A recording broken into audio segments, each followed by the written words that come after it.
안녕하세요. 앨리스의 오두시 앨리스입니다. 오늘은 프랑스 아이처럼 6번째 시간 타가소? 프랑스 아이는 엄마가 아니라 온 나라가 함께 키운다입니다. 빈이 파리시에서 운영하는 타가소에 다니게 되었다는 소식을 전하자 수학이 넘어 엄마는 한동안 아무 말이 없었다. 타가소라고? 엄마가 힘겹게 입을 뗐다.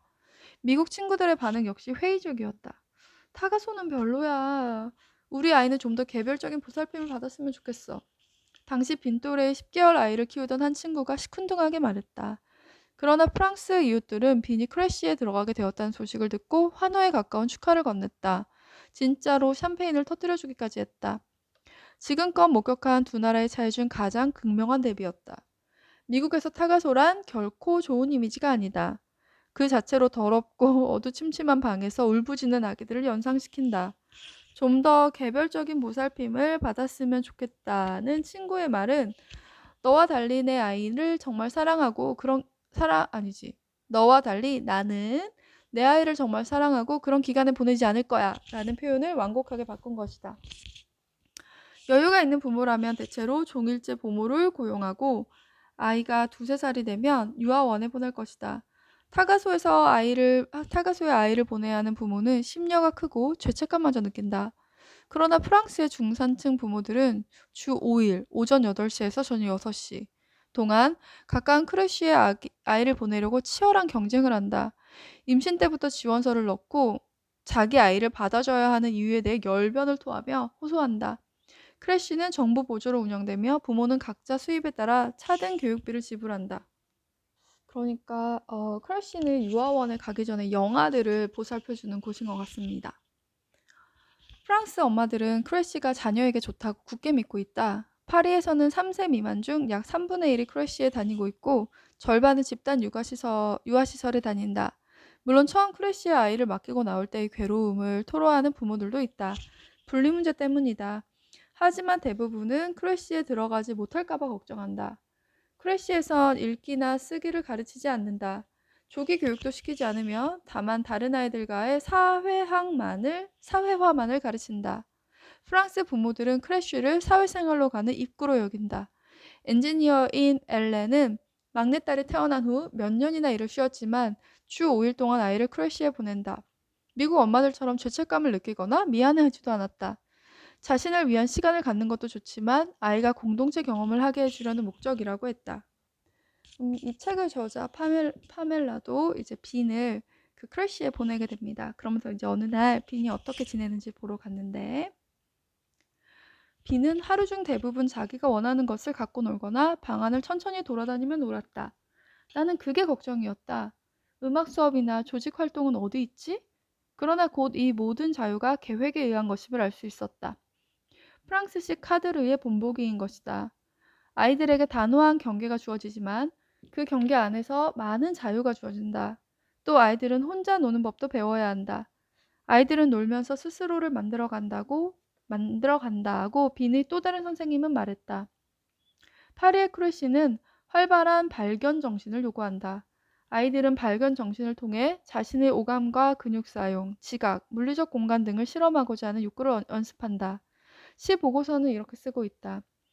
아이들이 커갈수록 일부는 조직적 활동에 참여하지만 의무는 아니다.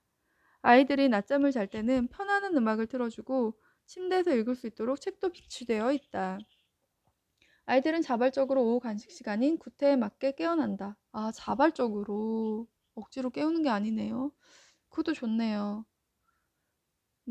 우리 아이들 어린이집 다닐 때는 아이들에 맞춰 시간이 있는 게 아니라 시간에 맞춰 아이들이 움직이다 보니까 우리 아이 같은 경우는 뭐 더 집중해서 미술을 하고 싶은데 아직 자기가 하고 싶은 걸 끝까지 못 했는데도 선생님이 그만해라 막 이러니까 뭔가 항상 자신이 머릿속에서 구상하고 있는 것을 다 완성하지 못하는 데에 대한 그런 불만족이 있더라고요.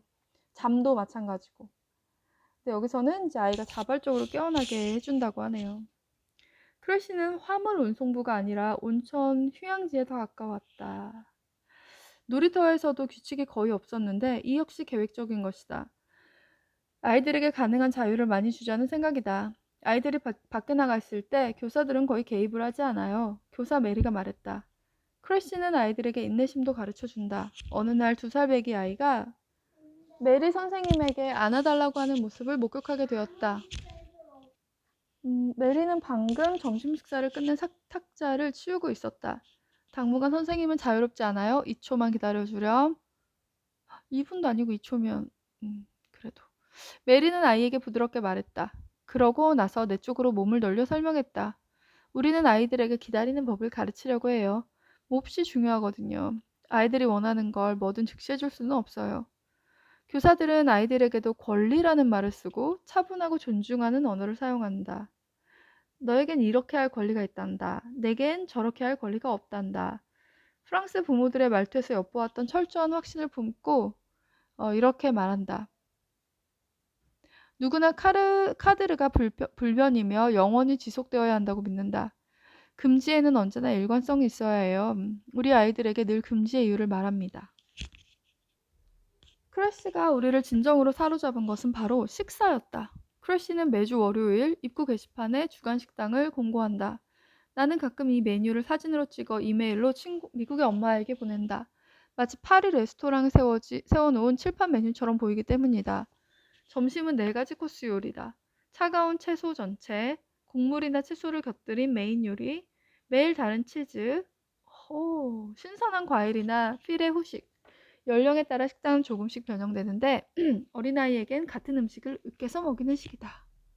전형적인 메뉴를 살펴보면 예를 들어 야자순과 토마토 샐러드 전체로 시작한다.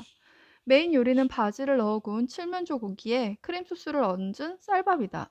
거기에 생 넥테르 치즈와 가꾸운 바게트 한 조각, 후식은 신선한 키위다. 크래쉬마다 요리사가 있어 모든 것을 직접 조리한다. 주 몇 회 신선한 제철 재료나 유기농 재료를 실은 트럭이 온다. 가끔 쓰는 토마토 페이스트 같은 것을 제외하고는 가공식품이나 반조리 식품은 일절 없다. 채소 중에는 냉동이 아주 조금 있지만 미리 조리를 거치는 경우는 없다. 2살짜리 아이가 이런 코스 요리를 가만히 앉아 다 먹는 모습은 상상하기 힘들었다. 결국 크래쉬는 수요일 점심시간을 할애해 참관을 허락해 주었다. 그날 비는 베이비시터와 함께 집에 있었다. 내 딸이 매일 어떻게 점심을 먹는지 알고 정말 깜짝 놀랐다. 비는 친구들이 정사각형 유아용 식탁에 4명씩 둘러앉아 있는 동안 나는 취재 수첩을 들고 조용히 앉아 있었다. 선생님이 뚜껑이 달린 서빙용 접시와 신선도를 유지하기 위해 비닐로 싸둔 빵을 수레에 가득 싣고 왔다. 각 식탁마다 선생님이 배석했다. 그러니까 4명에 한 명씩 선생님이 배석하나 봐요. 먼저 교사가 뚜껑을 열고 접시를 보여준다. 전체 요리는 비네그레트 소스로 버무린 선명한 붉은색의 토마토 샐러드였다. 다음은 생선입니다. 선생님이 말하자 아이들이 알겠다는 눈빛으로 쳐다보았다. 선생님은 버터 소스를 얹은 얇은 흰살 생선과 콩, 당근, 양파를 보여주었다. 다음은 치즈를 보여주었다. 오늘은 르블레 치즈예요. 선생님은 무른 푸른색 치즈를 보여주며 말했다. 다음은 후식으로 통사과를 보여주었다. 나중에 선생님이 직접 식탁에서 썰어준다. 음식은 신선하고 맛있어 보였다. 접시가 멜라닌으로 되어 있다는 점, 조각이 한입 크기로 잘게 잘려있다는 점, 일부 손님은 옆구리를 찔러야 겨우 고맙습니다 라고 말하는 점만 빼면 고급 레스토랑과 똑같았다. 그런데 빈을 돌봐주는 이들은 과연 어떤 사람들인가? 그러니까 말이에요. 크래쉬에 있는 선생님들은 어떤 사람들일까요? 이를 알아보기 위해 바람 부는 어느 가을 아침 크래쉬 교사들의 교육기관인 ABC 피엘리 퀼리트 입학시험장에 가보았다. 초조해하는 20대 여성들과